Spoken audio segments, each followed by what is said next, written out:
My name is Kosta Blank, and I'm playing tennis at the University of North Carolina, Wilmington. As if being a three-time Colonial Athletic Association champion and a regular attendee of the NCAA tennis tournaments wasn't enough to talk about, Kosta Blank is also a 24-year-old senior at the University of North Carolina, Wilmington, who is a former member of the Israeli military. I was born in Tashkent, Uzbekistan in 1989. When I was 14, I moved to Israel with my family. I finished high school. At the age of 18, I was drafted to the military, since everyone is being drafted. I did go for 2 months under basic training, but since I got only a few athletes in Israel get this special status of athletes, so I actually got a chance to practice some, and I was in the fighting forces. My second year, I actually got lucky, and I was transferred into a special unit. It was a project of leadership where we used to tutor and mentor kids around the country that were in troubled families. After 2 years, I got released, and within a few days, I got enrolled into UNCW and haven't been back yet. UNCW's tennis courts are attributed to Kosta's first steps on green hard courts in the U.S. Kosta contacted us originally, and he contacted a number of schools at the time.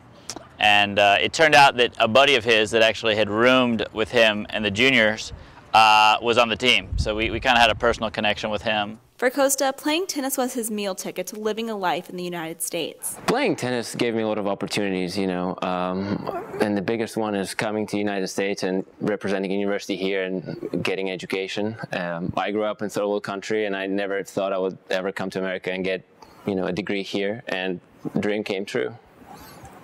All of Kosta's travels made for a smooth transition to UNCW, even though he had never stepped foot in North America before. Like Kosta had traveled the world on his own before coming to college, so he'd experienced a lot, he had seen a lot.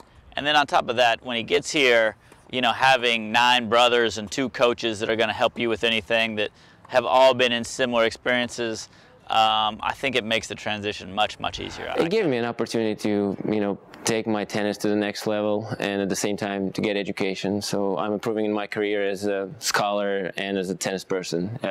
In Israel, it was really hard to travel anywhere and to play those tournaments. When here, I get every day I get 2.5 hours of practice, and I get school. On the court, he's very loud. He's very intense. You know, he just brings a lot of intensity to the court, where off the court I'd say he's fairly laid back, and he likes just good conversation and a cup of coffee and hanging out. Though Kosta's tennis career is about to come to a close, he will always remember it as his means to the U.S. My legacy here probably just, I rather know. Leaving the team in a better condition than when I got here first, probably, and making my teammates better. While Kosta eagerly anticipates starting his career in Cary, North Carolina, he'll miss the camaraderie with his teammates. I'm not that excited to go and play by myself because of it, because I feel like I'm missing something. And just the feeling of the team, and that they're behind you, and you guys are fighting, that's the most rewarding part.